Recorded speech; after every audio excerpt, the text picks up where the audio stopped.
Nah, yang hilang dari peradaban modern adalah Allah itu tidak begitu hadir di hati kita. Saya sering cerita di mana-mana, teks hadis itu sebenarnya berbunyi gini, ini hadis sahih. Mangka na yu'minu billahi wal yawmil akhir fal yukrim jarohu. Ada yang fal yukrim jarohu doifahu, ada yang fal yakul khairan aw yasmut. Siapa yang iman dengan Allah dan Rasul maka harus memuliakan tetangganya, memuliakan tamunya. Dulu itu ada seorang ulama dipanggil anak muda, dibully terus sekarang. Wahai kiai, datang ke rumah saya. Datang kiai itu. Setelah sampai ke rumah orang itu, silakan kiai kembali ke rumahnya. Saya tidak butuh kiai. Kiai itu dengan riang kembali. Setelah di rumah dipanggil lagi. Pak Yai, silakan datang ke rumah saya. Datang lagi. Ya senyum-senyum kiainya santai. Wah, nggak jadi butuh Pak Yai. Silakan kembali lagi. Sampai 3 kali. Oh itu kalau rektor digitukan marah itu. Dosen marah. Kiainya santai. Santai, senyum-senyum, rileks. Ketika ditanya, kenapa Pak Yai tidak tersinggung? Jawabannya unik. Anak muda, saya ini senang sekali nuruti perintah Allah, disuruh menghormati tetangga. Sehingga ketika Anda manggil, ya saya datang. Ketika Anda nyuruh pulang, ya saya pulang. Saya senang sekali nyenangkan tonggo. Dan itu perintah Allah, jadi tidak ada hubungannya dengan kamu. Wah, pemudanya nangis minta dimaafin. Kalau kita kan enggak, kita ini dosen, kiai, mungkin kita doktor, mungkin kita profesor. Tapi kita ini sering didikte oleh orang bodoh. Kalau orang bodoh itu jengkel, lo kita ya jengkel. Lo kamu jengkel, dijengkelkan orang bodoh itu namanya terdikte. Itu bodoh apa pinter? Wah itu tidak pinter sama sekali.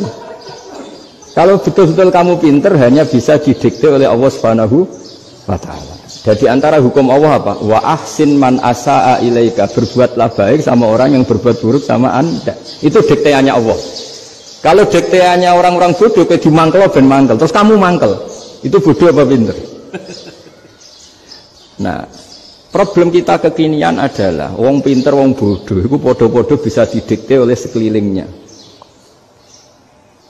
Terus karuan wataknya perempuan seperti itu, wataknya anak-anak seperti itu, kita didikte. Anak-anak jengkelin kita mangkel, berarti kita didikte oleh orang bodoh. Makanya agama itu unik, kadang ngendikan wa ahsin man asa'a ilaika, kadang wasil man qata'aka, sambunglah orang yang memutus kamu. Karena dengan demikian kita hanya didikte oleh Allah Subhanahu wa Ta'ala, bukan didikte oleh hukum sosial. Cara Jawane nak ngapiki tangga sing apik akeh tunggale. Berbuat baik sama yang berbuat baik pada kita itu, mbok orang fasik ya seperti itu, maling ya seperti itu, sama. Tapi kalau berbuat baik sama orang yang berbuat jelek sama kamu itu baru luar biasa. Dan memang teksnya hadis wa ahsin man asa'a ilaika, berbuat baiklah sama orang berbuat buruk sama kamu. Jadi nggak boleh orang didikte. Makanya ngaji di sini diantaranya saya akan cerita dalam sebuah hadis sahih, dalam hadis hasan yang diriwayatkan Imam Tirmidzi, ada kalimat dari Rasulullah SAW. Dawe Nabi, la takunu imma'atan taquluna in ahsanan nasu ahsanna wa in zalamu zalamna walakin watti'u anfusakum in ahsanan nasu an tuhsinu wa in asa'u alla tazlimu. Kamu jangan jadi orang yang mudah diombang-ambingkan oleh orang sekeliling kamu, yaitu kamu mengatakan jika orang baik ke saya akan baik, jika orang buruk ke saya juga akan membalas buruk. Itu namanya Anda didikte. Tapi berkomitmenlah kamu akan berbuat baik meskipun orang lain berbuat buruk. Nah sekarang logika sosialnya begini. Kalau di Indonesia itu ada 1000 kiai, ada 1000 profesor yang ingin membenahi Indonesia. Rata-rata orang awam itu semau gue. Terus mereka mendikte kita. Perilakunya enggak simpatik, perilakunya jengkelin. Terus 1000 profesor ini ikut jengkel. Itu kira-kira jadi solusi apa goblok bareng ya? Sama 1000 kiai ini ikut jengkel, ini jadi solusi apa goblok bareng? Goblok bareng. Nah problem sekarang kita ini biasa didikte orang bodoh. Nah makanya ciri khas orang muslim itu kata Nabi, mangkana yu'minu billahi wal yawmil akhir.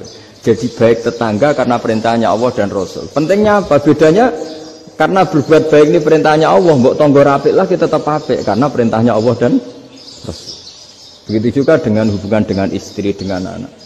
Bojomu lagi cerewet lah ya tetap apik.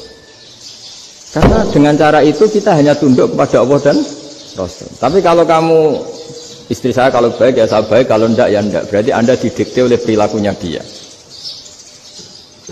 Itu latihan, ya kalau dalam bahasa pondok, latihan jadi wali itu yang paling berat itu. Nabi itu kalau sama orang munafik itu sabarnya Masya Allah. Padahal Nabi berso kalau orang itu orang munafik. Karena dengan cara seperti itu, bahwa kebaikan Nabi pada seseorang itu atas perintahnya Allah dan Rasul, bukan atas nama servis. Kalau Nabi hanya baik kepada Abu Bakar, itu mungkin orang bilang, wis adune wong Abu Bakar baik sama Nabi. Tapi kalau Nabi baik sama orang munafik, Abdullah bin Ubay bin Salul, itu kalau nggak perintahnya Allah dan Rasul itu nggak bisa. Nah ini cobalah berlatih seperti itu, sehingga kita tidak mudah didikte.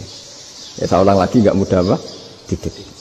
Maka di antara kebaikan Allah dan Rasul adalah bahkan orang dolim saja diberi jatah rahmat.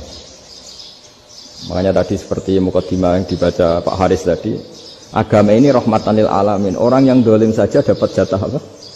Rahmat, apalagi yang soleh. Nah kemudian yang perlu dicatat, kenapa kita menjadi enjoy dengan Islam? Islam itu adalah agama yang tidak didikte oleh materi. Jadi kalau Anda ingin makan enak, mungkin kalau pikiran kebanyakan orang, anak-anak muda yang milenial, yang gaul, ingin makan enak ya makan yang disukai. Misalnya sate atau bakso Malang atau apalah. Kalau orang-orang yang jadi wali nggak gitu cara berpikir. Ini yang masih orisinil. Ditanya, ini dunia baru kesulitan makanan, baru resesi. Cara makan enak gimana? Jawabannya lucu. Ya gampang. Idamuhu alju. Idam itu lauk. Kalau kamu ingin makan lauknya paling enak apa? Alju. Kamu harus lapar banget. Sampai kalau puasa itu melihat tempe itu wah luar biasa. Tapi kalau kamu nggak puasa, air putih itu nggak menantang. Tapi kalau puasa, tempe air putih itu menarik dan Anda tetap lahap. Apa? Karena lauk terbaik adalah alju, yaitu lapar. Nah tapi kita ini enggak, kita ini kayak orang bodoh. Kayak orang bodoh tadi, profesornya makan nyaman ya kalau sesuai selera. Nah itu kan sama dengan anak-anak ABG. Anak ABG itu makan lahap ya kalau yang disukai. Lalu bedanya apa ABG sama profesor? Kalau cara berpikir masih sama kan itu. Kiainya juga gitu. Kiai makan enak kalau yang disukai, kalau enggak ada. Itu bedanya apa kiai sama orang awam? Orang awam juga gitu, makan lahap ya kalau yang disukai. Nah ternyata perilaku kita ini yang pintar sama yang bodoh sama maksudnya. Kalau kamu ingin berkasta lebih baik, itu cara makan enak itu apa? Idamuhu al-ju'. Lauk terbaik adalah karena kita sangat lapar. Makanya masyhur dalam cerita-cerita tarikh sirah nabawiyah. Nabi diberi hadiah, beberapa hadiah. Di antaranya ada yang diterima, ada yang enggak. Termasuk yang dikembalikan itu dokter. Ada seorang raja memberi hadiah Nabi dokter Tobit. Itu sama Nabi dikembalikan. Karena dokter ini sudah lama kumpul Nabi itu nggak pernah sakit. Akhirnya dokter ini putus asa, ini nggak perlu diobatin. Ketika ditanya, kenapa ya Rasulullah engkau tidak pernah sakit? Karena kita ini kaum, kita ini komunitas masyarakat yang tidak akan makan kecuali lapar. Dan kalau sudah makan berhenti sebelum kenyang. Jadi sederhana sekali pengobatan zaman itu. Sebagian besar penyakit itu pasti disebabkan kita ceroboh dalam hal makan. Sudah ngerti kalau durian masalah, kalau makan durian ini enggak kehitung gitu. Apalagi kalau gratisan itu tambah banyak itu. Pola tidur juga gitu kata Nabi, dan kita tidak tidur kalau tidak sangat ngantuk. Nah, itu namanya orang-orang soleh yang sudah tidak didikte materi. Kalau yang didikte materi kan bisa tidur nyenyak kalau kasurnya enak, AC gini-gini. Sebenarnya enggak, tidur enak itu ya kalau sangat ngantuk. Mbok di gudang, mbok di bis, kalau sangat ngantuk ya semuanya ya enak. Sama, mbok lapar, mbok hanya tempe, tapi kalau sangat lapar itu ya enak. Nah ini ilmu yang mulai hilang, ilmu-ilmu yang mulai hilang.